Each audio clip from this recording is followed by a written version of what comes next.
Are there enough batteries in our ecosystem? From electric mobility enough? I think the answer is no. We are still waiting for more batteries. It is more economically feasible to recycle NMC. However, I think it's a myth that we cannot recycle LFP profitably. We can. Policy also mandates the extended producer responsibility, which means the producer has to be responsible for collection as well as the recycling of the batteries. It could range from anywhere about $1.2 to $1.5 per kg. It makes more economic sense for us to import batteries from USA than to buy it in the same city we live in India. Recyclers will try to undercut each other and bring that number down, and it's in the producer's best interest. So the producer is not going to complain. There are many players in the formal sector who act probably worse than the informal sector. I see several claims in our industry about companies that are recovering 95, 98, 99% purity. If that's the case, why are we exporting even 1 gram? They should be able to pay us more.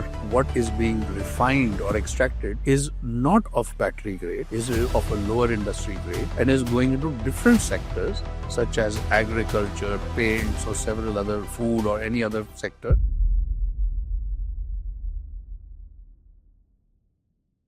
As electric mobility in India is taking the pace, much more than what we were expecting in the beginning, there is need for so many other things to build.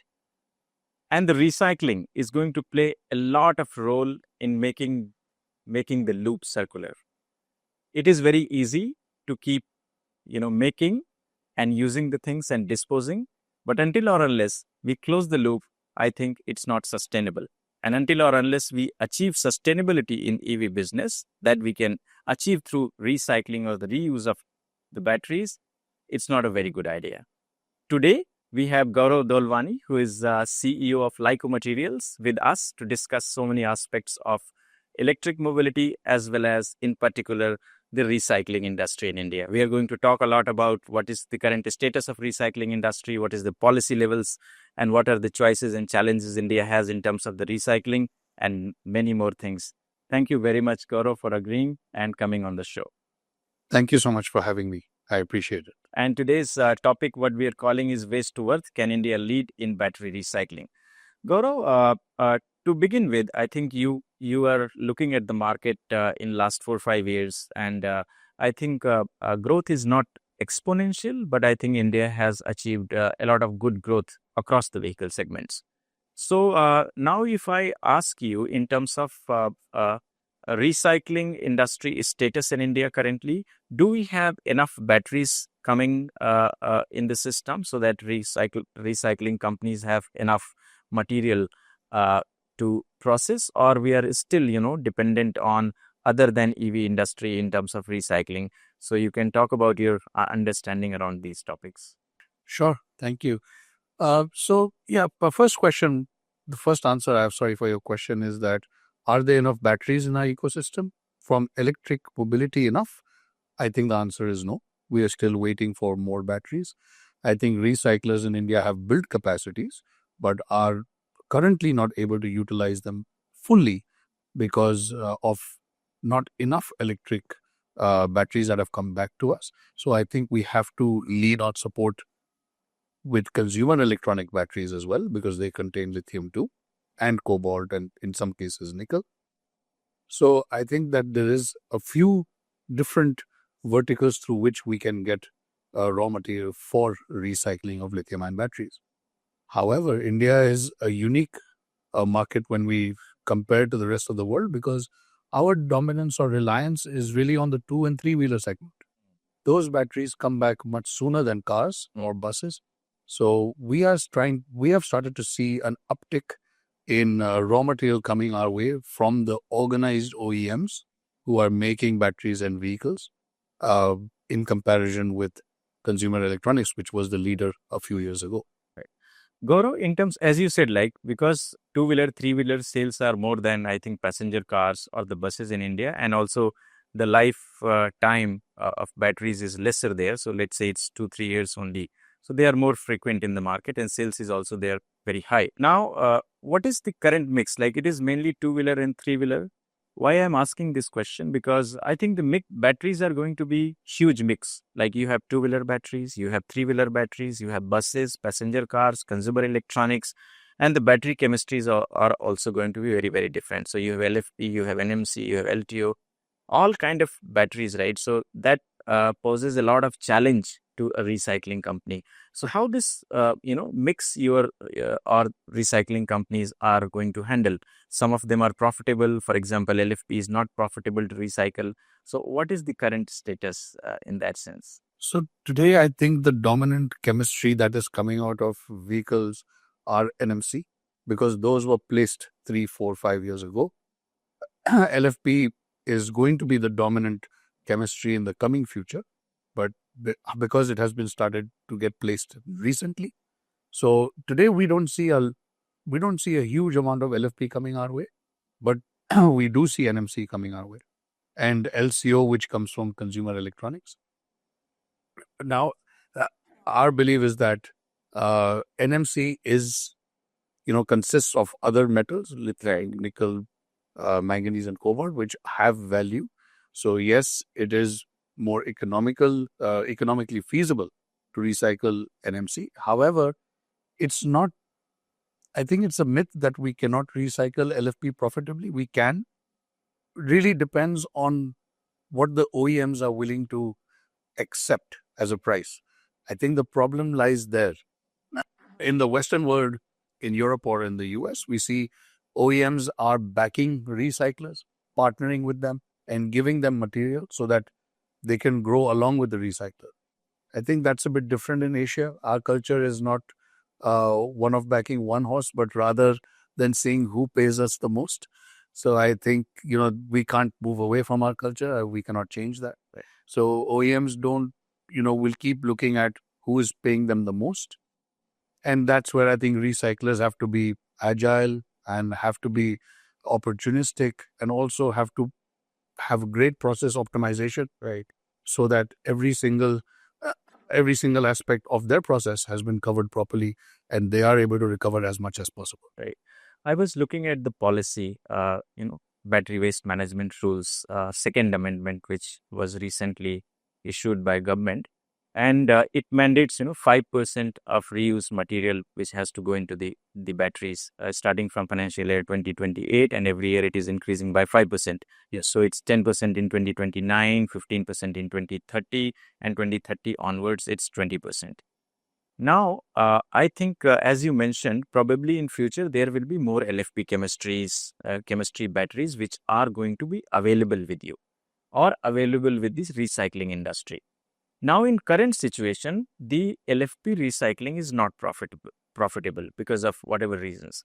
But the policy also mandates the extended producer responsibility, which means the producer has to be responsible for collection as well as the recycling of the batteries, which means these batteries are not going to be in landfill. So in that case, if it is not profitable, then there has to be some investment. Either the producer, OEM, or government has to put some money, right? In different markets, I have seen in the beginning only, that kind of money sometimes is even recovered by the consumer itself, so that recycling cost is recovered, or OEMs are investing, or government have some program. If I also look at the different policies and how the policies are implemented in India, for example, the scrap policy, many of the times government either is not interested or doesn't have that kind of financial power to fund such things. So what is your opinion about LFP batteries being recycled, or is it going to be really handled in a very unstructured, unorganized manner in future also, after, let's say, 4 or 5 years of the timeline? In the rest of the world, LFP batteries, uh, when recyclers collect them, they get paid for it. Yes. So they get a gate fee, Mm. or OEMs are willing to pay and then tell them to recycle LFPs. Now, that's not going to happen in India, as we have a cultural mindset of never giving away anything for free. So that's going to be challenging. What we tell the OEMs, at even times like now, when lithium is at its lowest possible point, Yes. it can be profitable to recycle lithium-ion batteries, LFP, as long as we get those packs for free. We're not asking you to pay. We're not asking the OEMs to pay like the rest of the world. The same Western OEMs in Europe pay 150 euros as a gate fee, but the same companies in India start asking us for money. Money. So what we're saying is that as long as we get it for free, we can ensure it's profitable. In India, we can. In the West, even after getting paid, they are not able to find economic feasibility in LFP recycling. But that is our strength, and that is what we should play towards. India should always be poised to be a global recycler, not only focused towards India, but towards the world. Right, right. It is very interesting to understand, Gaurav, that we have hope of doing, LFP recycling also in a profitable manner.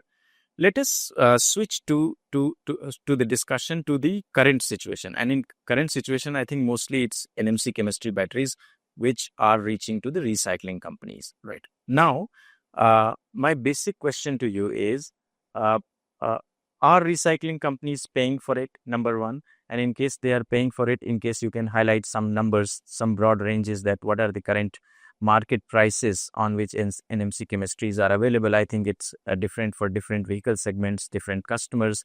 But is there any range which you can talk that in terms of per kg or in terms of per kilowatt hour?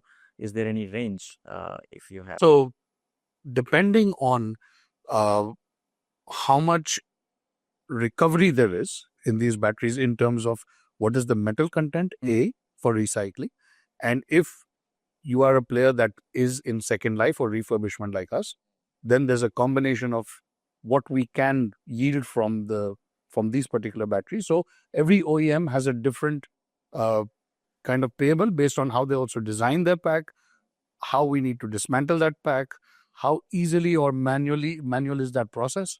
So it could range from anywhere about 1.2 to $1.5 per kg.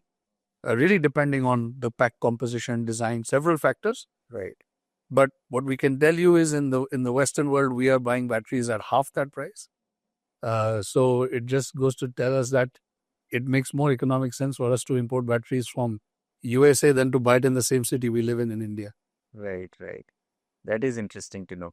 Now, Gaurav, yesterday I was looking at some of the presentations which you have put in public domain, and that talks mostly about, let's say, there is a new battery. After whatever life of the battery, it either goes for the reuse of the battery or the recycling of the battery. And I think some numbers are mentioned.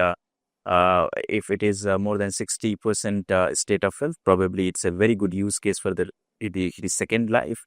And then if it is less than 40%, it generally goes into the recycling directly.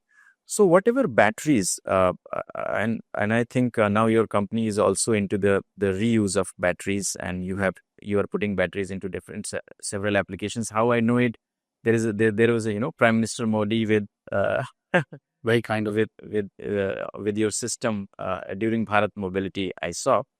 So my question to you is that whatever batteries you are buying from the market, what is the percentage which is good use? Because obviously you have to do the testing and find out what can go directly to the recycling, how much can be reused. But what is the typical percentage which can be reused in India? Because, many of the recycling companies also, which are venturing into this second life of applications, say that it's all, bubble, it's a myth that probably such batteries even cannot be reused.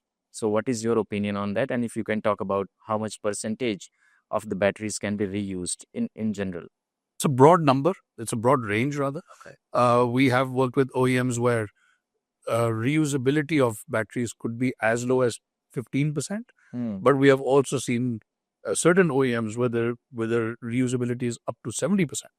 So it really depends, again, on how they're designing their packs and how well or easily they can be dismantled for reuse. Right. So when we talk about NMC, I think OEMs always are a bit concerned about safety. Yes. And about how the pack should be cooled. So it's a compromise between cooling of their packs and making it appropriate for second life. So some of them have gone towards an extreme safe feature, which makes it difficult for us to reuse. But some of them have had that balance. So it really depends from OEM to OEM. But in our opinion, the reused market exists. There is a case for it. We are making packs. We are deploying packs. So we think that energy storage in India is a requirement. is definitely something that the government has great emphasis on it. So we believe that there is a market for it, and we are making packs which are branded by us, by ourselves. So we are putting our name on it. We are giving the appropriate warranties for it. And is there any specific application in which these batteries can be used, or they are open for all kind of application, mainly in these stationary storage? So we are sticking with energy storage. We believe that we should not be taking batteries for mobility and putting it back into mobility. Right. Those that have been retired from mobility have been retired for a reason. And again, giving warranties on mobilities on used batteries becomes difficult because everybody has a different way of riding or driving. So with energy storage, we feel that the life cycles are pretty much standard, and we can monitor that properly and understand, how we can build those packs. We have to understand that we are getting more NMC today. Yeah. So we have to be extremely careful of how we build those packs, how we ensure that they are cooled, they have the right HVAC, the right PMS, and the right monitoring. Because if we don't do that, then we're going down a slippery slope. Right. And yeah, that is very, very important. I think once you have volumes around LFP chemistry, probably that would be a little easier than handling the NMC chemistry. But it is good to know that even with NMC chemistry, you are putting second life batteries into the energy storage. Gaurav, I'll go one by one. So now let's take the example of NMC chemistry. Now in NMC chemistry, uh, in my understanding, you will have to procure batteries in two ways. One, you can have direct collaboration with OEMs, the automotive OEMs which are using it, or the battery companies. Second, a lot of batteries are being procured, I think, from the informal or unorganized sector also.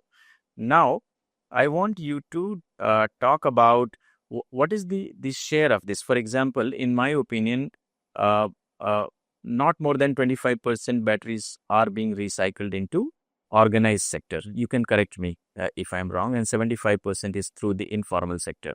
Now, if they are coming through informal sector, then why they are coming from informal sector? What is missing? A missing point, because maybe through informal sector, if you are buying, it may have more cost to you, or it may have lesser cost to you, or it's more beneficial for them to do it informally. How is the current situation in terms of numbers? If you can talk in detail about the collection before move into the other part of the value chain. Sure. I think if we were to turn back the clock when we started 2022, I think it was probably 99% informal and 1% formal. Wow. Because the dependency was on personal device batteries, which meant mobile phone, laptop, Right. power banks, and those don't exist in the formal sector. Right. That collection system of the Kabadiwala network has been around for centuries. Sorry to interrupt, Gaurav, but let's say I have, I keep using and, disposing mobile phones. So if you go to my house, you will find at least 5, 6 mobile phones, which I'm not using.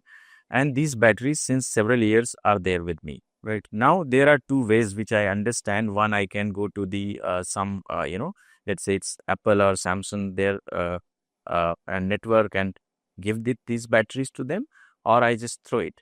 So how it is generally happening? People are throwing it, right? Generally, you would go to a mobile phone shop Yeah. and buy a new mobile. Yes. At that point, he will have an exchange policy.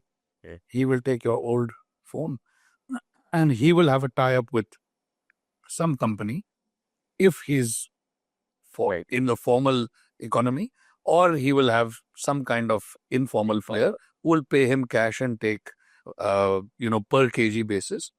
Now that informal player will take the phones and break it down, remove the battery, remove the screen, keypad, components, and then they would have different buyers for different components. Okay. So for us, the batteries remain from personal devices remain in the informal sector. That Kabadiwala network is extremely strong and has been prevalent for very long. Yes. And there is nothing to stop them from growing. So now we have had 3 years of working with them, discussing on how to bring them into the formal economy. but they have no such aspirations of joining us. Yeah. They have no compliance. They have nobody looking at them, no GST, so no reason for them to really come into the formal network, increase their expenses, compliance. It's not for them. Right. Unfortunately, I don't think we've done enough to, break down or crack down or ensure that they're complying. But that is something that I cannot really comment on. And this might continue also, right? Such practices, is stopping them and bringing everybody very quickly in the formal sector is very, very difficult, I believe. It's very tough. And I think we've been part of several forums where the discussion has been, please bring them to the formal economy. But they don't want to join the formal economy. I think that is the missing piece. Okay. If you speak to any one of them, they have no interest in joining the formal economy. They're doing great. They're more profitable than any of us. So why would they want to join? Right. We feel that there has to be, some kind of, pressure on them to join the formal economy. They are generating invoices, right? Yeah. So we know their HS code. We can track them. Right. The whole country is buying batteries from the same few vendors that all exist in one city in India. How hard is it to find them? Right. However, as your other question was about the mix. Yeah, mix. Like so you said, when you started, it was just 1% formal sector. So how it is changing? Today, we are seeing almost 40 to 50% of our raw material is coming from the formal sector, from OEMs. Okay. It was not the case, as I mentioned, 3 years ago. So these are very encouraging signs for us. When we are working with the big OEMs, vehicle OEMs, and the battery pack manufacturers who import cells and make packs, we are comfortable working with them because we know they will be compliant. And we know that there will be no discrepancies with GST and other kind of issues. Right. Now, sometimes we see OEM packs into the informal sector. That is the worrying part. That is what needs to be addressed because OEM should be held accountable for that. Yeah. And the point is that why are they selling it into the informal sector? Yeah. How they are, each battery has a serial number. Yeah. They can trace it. They can track it. So they know what's going on. The larger OEMs understand compliance and they're answerable. There are several small OEMs who are just looking for the extra fiber and not worrying so much about compliance. So it comes down to greed. But there is battery waste management rules, those that are in place. There are certain obligations for the producer, irrespective of their size, and they have to comply. But there has to be stringent audits around it. If you have placed 10,000 battery packs in the market, right, and if collection is your responsibility, which today no OEM does, so then where are the 10,000 packs going? Correct. So what is the share now? Formal versus informal? If I just... Around 50-50. Around 50-50. For us, in the last 6 months, we are seeing that. And we're hoping in the coming year, it goes more towards 75 formal and only 25 informal. Right. So in this, how is it happening? Like recycling companies are directly collaborating with the OEMs, or because I think in the beginning it was very difficult even for OEM to decide whether the recycling company which they are discussing is actually a recycling company or a scrap dealer. Absolutely. Now, it's very encouraging, Gaurav, to see that industry has really matured enough in last 4-5 years. There are a lot of good companies. A lot of players have come and, build the technology, working on it. Otherwise, 5-6 years back, there was no recycling company and it was confusing OEMs, who is the recycling company. But I think now I can see direct collaborations happening between OEMs and recycling companies. Right. So these are OEM-specific collaborations. Absolutely. And I think more and more corporate companies are entering this business, which we welcome and we are happy. Because that is what's going to bring structure to this industry. Please elaborate. Corporate companies means, is it like NBFs? I mean like companies which are already a large company that have been involved in other businesses, yes, whether it's a circular effort or whether they're doing other recycling. But I mean that companies that would not be in a scrap business, right? Maybe in a metals business, maybe are entering this space, which gives it credibility, gives it structure. Helps in advocating, policies with government, because you're right. a couple of years ago, OEMs had no clue who to give their batteries.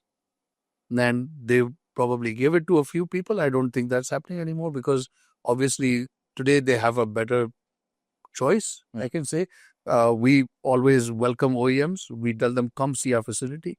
Right. We have 80,000 square feet. We have over 250 people working there. It gives you the idea of the sense of the scale, what we're trying to do, the vision. And that ultimately seeing is believing. So, Gaurav, I think there is policy in place, right? I remember battery management and handling rules 2001, and they were updated again in 2016. And the lithium-ion battery was not even part of it. Right. But when it was amended, I think into 2022, and then further two amendments, the recent amendment in 2024, there is a policy. We can't say that any policy we can't say is a perfect policy, but I think all the stakeholders are working very hard to bring a policy which can benefit the industry eventually. Yeah. So there is a EPR mandate, but if you look at the current situation, EPR mandates, in my personal understanding, is that the manufacturer, it can be OEM or battery manufacturer, has to be responsible for collection of the batteries, also the recycling of the batteries. So what is the status of EPR compliance now? For example, whether they are implemented at this point in time, what is the target, how much percentage batteries needs to be collected and the recycled? Because if it is a policy, it has to be kind of followed, right? So what is the EPR status of the policy of battery waste management rules 2024? So the battery waste management rules, in our opinion, are a very good, a well thought, set of rules that have been implemented. Of course, there have been upgradations, but just, that's normal because the first rule will always require deliberation. But they are a good set of rules. And I think that's been recognized globally, not only in India. The EPR system is an important system, critical system for a recycler. At the end of the day, the recycling business in any kind of recycling, whether it's batteries, e-waste, plastic, needs support in terms of EPR. Right. So it's an integral part for a recycler. The implementation of the rules has its own challenges. The rules themselves are fine. Implementation of EPR has its own challenges, has its own delays, and a lot of polarizing views. Now, if we look at what's happening in our country, the placement of lithium-ion batteries, the requirement of the producers is quite large. We are not being able to fulfill that requirement for the EPR, for the different metals that have been categorized under battery waste. And the reason is that we are kind of split the recyclers into mechanical separation and refining. Our refining capacities are not large, just starting off now. So it's difficult to assume that producers are going to get all the credits when the industry is so nascent. Right. So the idea for us was always, why don't you let all the recyclers be able to give all the credits, and then you give them a time frame upon which you can decide it. These rules are not set in stone. There has been updates every year. Yeah. So that could have continued. But unfortunately, this view has not been taken. And I think producers today are not being able to comply fully because A, the credits, what they seek are not there, or B, the credits that they seek could lie with very few companies that they may or may not wish to work with. Right. Gaurav, I think if you can explain this EPR credit as a concept at a very basic level, that what is EPR credit and what kind of a company can get EPR credit, and then how these credits are traded, some basic understanding about the credits so that I can ask some questions. So EPR stands for Extended Producer Responsibility, which means the responsibility of getting this material recycled lies with the producer. So the producer has to engage a recycler like us or anybody else and say, here is my material, please recycle it. And as per what he has sold and placed in the market, he has targets. So if you have placed something 5 years ago or 3 years ago, you may have a certain target for this year. you have to meet those targets. So you need to buy those certificates in order to meet your target. The certificates can be generated only by recyclers, and they can be generated only when recyclers upload the recovered materials sales GST invoices on the portal. There is a CPCB portal where you can see what the requirement is and what the recyclers are producing and how much they're holding in their wallet, how much has been transferred. Okay. So I would say it's a good portal now, which gives you a good indication of what's happening. Right. Now, the transaction between the producer and the recycler, this happens offline. This doesn't happen on the portal. Okay. So the commercial exchange is agreed outside. Okay. And then online, there's only a transfership of certification. Okay. Now, in order for the prices to sustain for a recycler, for them to make the business make sense, CPCB made a certain environmental compensation. So if you're a producer and if you do not comply with your requirements, you have to pay, you are liable for an environmental compensation. Okay. For example, that number is 100 rupees. So there is a range, 30 rupees to 100 rupees, in which we can transact as producer and recycler. Today, I think the large problem we see is that this is not being audited. So online, if instead of 30, if I am selling it to you at 25, there is no action, there is no audit. I think that is where the gap is, because unfortunately, recyclers will try to undercut each other and bring that number down, and it's in the producer's best interest. So the producer is not going to complain. So ultimately, it's not like producer has to get these credits only for their batteries, right? It's a consolidated volume with a recycler. And if recycler is doing metal extraction out of those batteries, then they can generate EPR credits, and those EPR credits can be traded with any OEM, right? Any OEM can reach out to your company and get, trade the EPR. And can buy any metal. They may buy only one from me, or two from me, or four from me. Okay. They don't have to necessarily buy all from me. And any OEM can reach out to us and say, look, my requirement is 100 tons of copper for this year. In your wallet, I can see you have 200 tons available. Will you please sell me the 100 tons? Okay. We negotiate on a price. As long as that price should be within the CPCB price range. It is also defined. That is defined. However, it's not being followed. Yeah. And that is the challenge. Because why is it not being followed? Is it like because of the demand and supply situation, or that's the strangest part? Because there are very few recyclers who can generate certificates. So then why are they going below the threshold? Yeah. Gaurav, somewhere I also was reading, and I found out this issue that there are many recyclers which are actually not doing the metal extraction. Yes. And they are generating the black mass, or just, first step of the shredding of the batteries and separating metals, etc. And let's say if they have a black mass, then they are selling the black mass, which is not a product. Which I think cannot be categorized as a product for generating EPR credits. But when they are trading it or selling it to someone, they say that because it contains lithium, cobalt, nickel, etc., and they falsely define it as a product and generate EPR credits, and those are traded. Is this true? It could very well be true. As I said, there is no audit for anybody for anything. So anything is possible.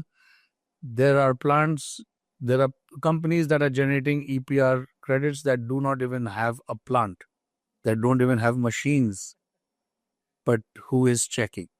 And our point is, our recyclers should be audited, and it should be a uniform auditing system across the country. If we leave it to the states, each state will act independently. So then it's not a level playing field. It has to be mandated. People have to be audited. They have to be answerable for their action. We have to make the formal sector more formal. Exactly. We keep speaking about the informal sector, but there are many players in the formal sector who act probably worse than the informal sector. So Our point is that, yes, there are certain categories of recyclers. If you are doing mechanical separation, you can only give credit for 3 metals, which anyway are not in your black mass. That is what you've removed from your black mass and sold, like copper, aluminium, and iron. So you can get credit only for those 3. Yeah. You cannot get any metal credit for what is in black mass. But it really depends on what other companies are doing and if they're categorizing this as cobalt or nickel and it's black mass and claiming credit, that is wrong. That is wrong. Is this the reason why a lot of black mass is being exported out of India? So let's say if I was mentioning earlier also, like if you categorize, if you sell black mass or if you export black mass outside India, you can claim that basically not in a right way, that it contains cobalt, it contains lithium, so you can generate EPR credits. Is it true? And is it also one of the reason why this is being exported? Or we don't have enough recycling material extraction capability, that is the reason it is being exported? So if you have a sales GST invoice in which you have mentioned cobalt sulfate, nickel sulfate, then you can claim EPR if you are a certain kind of categorized recycler. However, if you're categorizing this as black mass, then you are not allowed to claim any credit. Even for exports, this So is possible. The GST invoice would be, whether it's domestic or export, would be the same. Yeah. So you could claim EPR, but we are not aware of that because we don't claim any EPR on black mass, as we are an R2 recycler. That means we are doing only mechanical separation. Yeah, that I'm very clear. So are you export black mass, or yes, we are exporting? You have some clients here in India who are doing the metal extraction. We have exported more than we have sold domestically. Okay. And the reason for that is capacities in India did not exist. Refining capacities. Okay. And refining capacities with capabilities also did not exist. Because the fact is that refiners have to ensure that they are competing with the world. Right. And how do you compete with the world? Only if you can extract battery grade purity. Right. If you are extracting only industrial grade purity, you cannot compete with the rest of the world. So I think refiners have to look at their processes and see how they can be better at refining. I see several claims in our industry about companies that are recovering 95, 98, 99% purity. If that's the case, why are we exporting even 1 gram? They should be able to pay us more than what the Koreans are paying. I was thinking whether I should say this or not, but you said it. There are companies, they say they are far better than the best company in the world. And they are doing, more than 90% of the metal extraction. But if that is happening, then I think it is easier for Indian black mass producers to sell to Indian companies. Absolutely. Indian black mass producers have no interest in exporting. Why would they want to export? It's a longer process. Right? You get paid after material reaches another country. So your cash flows are impacted. Any company that is making black mass would be much happier selling in India. Right. But refiners have to match the global pricing. It's as simple as that. And these are commodities. This is not a waste, right? There are critical minerals in it. We get paid as per a metal index. If the processes claimed are that great, better than the best companies you said, like the Chinese who have been doing this for 15, 20 years at commercial scale, then you should be paying more. Right. Which Indian company would like to export? Yeah. And I heard 20% is only maximum, I think, being recycled. And I mean, metal extraction out of 100% of black mass, only 20% is being done in India, 80% is exported. Is this number correct according to you, or you have a different understanding? I think that could be accurate. Okay. Now the question is, what do we call refining or extraction? Yeah. Is it extraction in a non-sophisticated manner? Is it extraction giving us what kind of industry grade? Yeah. And ultimately, are we the whole discussion here from the government point of view is circularity. Yes. Right? It has to go to and feed the battery ecosystem only, I think. But even if the black mass metal extraction is happening, depending on, client requirements, I think it is not always going into the battery ecosystem, right? I don't think anything is going into the battery ecosystem, because if that was happening, every single player who is taking out battery grade would be exporting from the country, because there is no precursor, no cathode, no anode manufacturer in India. So if we were deriving battery grade cobalt sulfate, lithium carbonate, nickel sulfate, there is no buyer in India. So we would be exporting 100%. We don't see that happening either. That means that what is being refined or extracted is not of battery grade, is of a lower industry grade, and is going into different sectors such as agriculture, paints, or several other food or any other sector. Whereas we are working with global companies that are able to put this back into the battery supply chain. So the question really is that, do we want to talk about circularity and then take these resources and put it in another application? Or do we want to be circular in the real sense of the word? Even though today it's not happening in India, but globally it's possible. Our focus needs to be how to develop the supply chain so that we be battery circular within India. That is the focus. But unfortunately, I think the focus moves from the real issues, because these are hard and long stories, right? It's hard to build that supply chain. No other country has been able to do it except for China and Korea. So it takes time, it takes money. And I think the focus on black mass is just the low-hanging fruit, very easy to pick off. Right, right. Yeah, I think you brought a very interesting point of view, that if we talk about circularity, in which we always talk about, manufacturing import dependence and claiming the resources which are critical in nature, once they are imported, at least they should be within India in ideal scenario.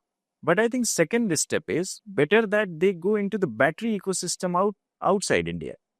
Even that ecosystem, if taking the, materials from recycled materials, then today or tomorrow there is a possibility they coming or Indian companies becoming competent and taking them. But if the market practice becomes that these extracted materials are low grade materials, they are going into different industries, then on the battery circularity, it's just, by for sake of saying it, believing it, you can believe it, but in true sense it's not possible, right? Absolutely. That's 100% correct. If we're talking about circularity, we have to admit that we are not being circular if it goes to a different industry. We can be circular with certain, if we work with global players who have the technology at commercial scale. Because I keep saying commercial scale, because what is happening in India is at a very small lab or pilot that does not validate your technology. Right. And I believe that on a global level, we have to be circular with the aim of being circular within our country and give it defined steps and timelines. These are extremely difficult businesses, cathode, anode, precursor. You cannot set up these industries overnight. We cannot expect in 6 months to be circular. It will take 4 to 5 years. It will take a lot of money. It will take a lot of effort. It will take a lot of technology. And it will R&D, and I think it will take a lot of hand-holding from the government. We will need more PLI schemes for cathode and anode. Why are companies not coming forward for cathode and anode? Investments are huge, and cell manufacturers are not backing them. Why is the West building cathode and anode? Because GM or Ford or BMW is backing them, right? They're working with cell manufacturers and backing them. That's the difference. So cathode anode have to be backed. Precursor has to be backed. Only then we come into the picture. Then we'll be circular. Yeah, and I think cathode and anode manufacturing is also hard to set up, and also it's not only money power what can work, it's technology, it's R&D, it's resource capability, so many things. The answer is, how many countries in the world produce cells now? It's still only 3. Yeah. In the whole world, the Western world has enough government grants, supports, low interest loans, nobody is being able to produce a cell. There's a very good reason for that. That's how difficult it is. What is the main reason, like why it is not going? Is it only material availability, or is it R&D resource capability? I'm technology, our resource. I think raw materials are available. Right today, we are recycling raw materials.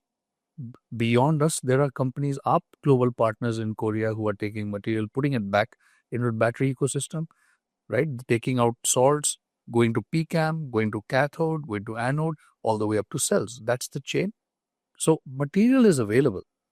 I think the challenge is, first of all, the demand that was expected 2 years ago has kind of muted in Europe and America, more so Europe. In India, I think the demand is still very strong. So cell manufacturing in India is still a good story. But we need cell manufacturers to guarantee that they will take offtakes from cathode and anode. That is not happening. If they can give guarantees, or they will not come. Or they can say, look, let's work together on how we can develop this cathode or anode together and work this out over a long term. That has to happen. We can't just say that, oh, China is cheaper, so we keep bringing material from there. That's not going to help us develop our ecosystem. Right. And do you foresee enough cell manufacturing happening in few years down the line in India? I certainly hope so. As a recycler, for us, raw material is not only end-of-life batteries, but it is cell production scrap. We are currently working on cell production scrap with certain cell manufacturers in India, although that number is small.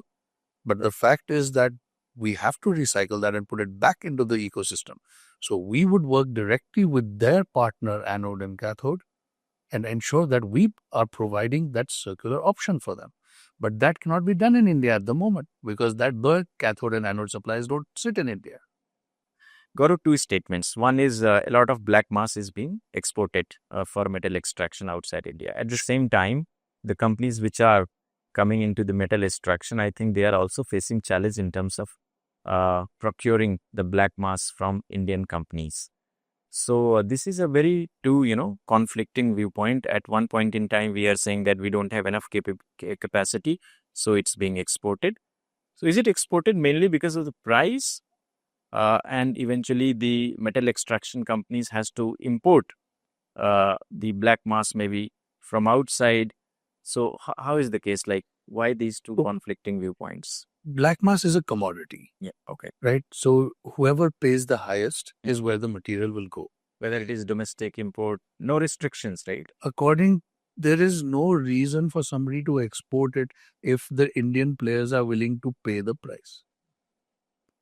It's as simple as that. Are they not willing to pay the price because they are not feeding into the battery ecosystem? They are feeding Are their recoveries battery grade? If their recovery is not battery grade, then prices will definitely be. Exactly. So they can't offer us what battery grade recovery companies can offer us. Maybe that's where the gap is. Maybe the gap is technology. Maybe the gap is the capacity that they are claiming but do not have. Maybe it's the expertise that they do not have. There could be a variety of things. But in our opinion, we are setting up our own facility for refining, where we will refine our black mass. We have to understand that this business is not like a light switch that every 6 months somebody wakes up and says, ban this or stop this. It takes time to develop. This is a lot of investment that is going into these businesses with no government support at the moment. These are all private bets that we are taking, deploying our money with no certainty of a buyer. So if we are taking all the risks, right, we need to assess everything. Technology keeps changing. Sub-chemistries keep changing. Global environment keeps changing. We have new problems now of tariffs. So there's so much we are risking, our capex or investments at, where we have to look at so many different things to see how the company should be profitable. So our point is simple. Refining capacity should be built and should be world-class. Now, refining or hydrometallurgy, if I put it that way, has been around for decades. It's not a new technology. It's been used in mining forever. So we don't see any reason why we need to develop this in a lab and take 5 years to optimize it. We believe the technology exists outside. We're bringing technology from outside, and we're going to deploy here with technology that works at commercial scale with battery grade recoveries. Otherwise, what's the point? Right. Yeah. So one thing I think I can conclude is still India is facing in terms of capability of material extraction. There are definitely gaps. Gaurav, I was, trying to study the entire ecosystem in India of the recycling. When you study and when you look at the announcements and claims by Indian recycling companies, there are two types of recycling companies, right? Which one is doing the actually at till the black mass level, and second type of company is doing the metal extraction. I think on the both the sides there are huge announcements, and in general, if you do not study things in deep, the conclusion is that India is at par with global, sometimes much better than maybe in some of the companies. But what is the reality in India? Because we don't have the cell manufacturing system, but there is no buyer for battery grade materials within India. In my opinion, if you have a industry which is working from base, for example, we have IT industry, so that capability we can understand there. It is easier for them to build capability, but the industry which is non-existent, buy a product which is input for that industry, can startups and other traditional non-traditional manufacturers gain such competency in such a small short period of time? I think the answer lies in the last part of your question. If that was true, every country would be doing that. Every region would be making those claims and producing material. And that goes back to my initial point that battery materials, the entire ecosystem, that entire business is extremely difficult, extremely technical, and still lies within only 3 countries. Okay. That shows us how difficult it is, irrespective of how much money is being placed in that industry. We are not being able to see conclusive evidence that other regions are able to produce cells or battery grade materials. I think, we have seen the failure of certain companies in Europe recently, Yeah. despite being heavily backed, heavily funded. That tells us a story that the claims are only claims till they are not, Yeah. realized. Right. Now, in India, without any backing, without any government support, without any, pre-existing technology, we have seen several claims, especially in our industry, because it's a nascent industry. Nobody understands it, and most people get away with saying anything, sometimes things that are not even scientific. This reminds me one observation. Around 2012, I visited few companies in India because they announced that they are going to make cells within 6 months. So I think that understanding gap was there. They never thought what cell making is. So Gaurav, with this, what are those top countries which are doing the actual recycling? I think China is one of. China has been a leader in this space for over a decade now. They started this 15, 20 years ago. 15, 20. Right? So we now cannot say that we are better than them in technology. I don't think anybody can. Anybody in the world cannot. Whether it's cell manufacturing, whether it's saying what is our unique advantage. Correct. That is my perennial question. Our advantage as India is our lower unit economic operating costs. Yeah. Our lower cost in terms of R&D. These are things we need to leverage. We cannot say that our technology today is better than them when we are not even at commercial scale. So we have to say that, look, these are our advantages. How can we bring material into our country, process it at a lower economic cost than other countries, and then give it back to that country if need be, Right. or develop that ecosystem in our country. Right. The minute we start talking about, banning imports, exports, Yeah. there are reciprocal actions and reactions. We are seeing that today in the tariff war. If we are going to ban exports, other countries are going to ban imports to us. 100%. So the only way the industry can grow, learn, is by more and more material flowing to us. Yeah. Only then we will realize. For example, there are different kinds of batteries that are in the West. Right. There are pouch cells that are being used in four-wheelers, NMC pouch. We don't use that in India. We're using LFP prismatic. So how would you be a good recycler if you cannot do recycle certain things? Right. So the point is that if we want to be a global recycling hub, then we have to let material flow freely to us. Right. And Gaurav, I think I will switch to the technology part of it by assuming your company will also venture into material extraction in some time. In my opinion, there are two methods generally, which is Pyro and Hydro. Which one is going to work more in India by considering environment friendly and less water consumption and so many other things, and on which technology Lyco Materials is confident on, and is it through collaboration, bringing outside technology, or developing your own technology? What is your strategy to win the market, depending on the issues which are prevailing? We believe hydrometallurgy is the way forward for us.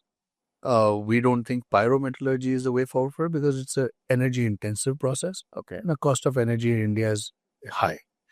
Um, in terms of direct recycling, which is the third player in the room, but still very nascent stage, the input of material has to be consistent, which again in Asia, I think is a challenge because of lack of backing of OEMs.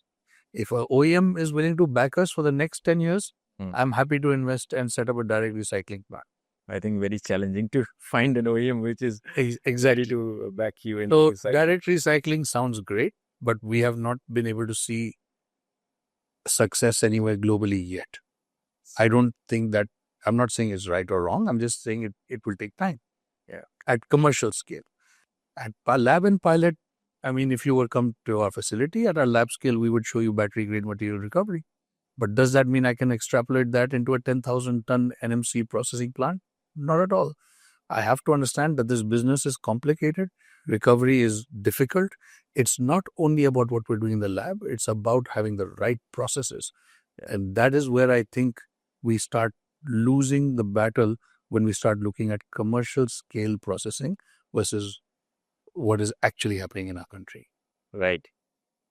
Gaurav, in the end, I would like to ask, in your opinion, what are 2, 3 things which India should do in a better way? When I say India should do in a better way, you can probably give some suggestions. What should be the changes in the policy direction, how the industry players should operate, or in general, maybe if you can summarize 4, 5 improvement areas according to you, which needs attention. Most importantly, I think, is access to raw material.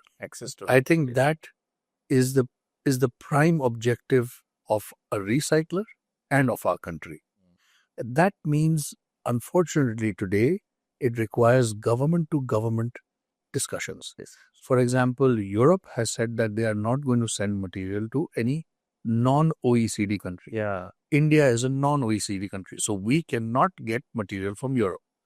So our point should be having those discussions, government to government discussions on how we can get material. Now, our government has made a submission to EU for batteries, which we were a part of that discussion.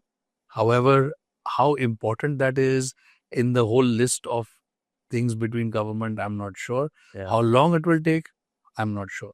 This is something Korea did magnificently. Okay. They're a small country, but they have very good trade agreements with Europe, with Japan, with the US, with Australia. And that's, I think, where we're kind of missing the boat a bit. I think if we can go out and have those discussions and make sure that what is getting processed in India qualifies as compliant material in those countries, I think then we will be a powerhouse for global recycling. Great. One last point. Many of us talk about there is a possibility that India can be a global powerhouse in recycling.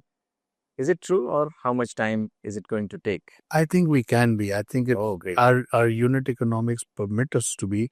I think we have the talent. Our country understands metallurgy, understands electronics, understands chemicals. This is what we need. So we have the talent, we have the resources. I think we have the mindset.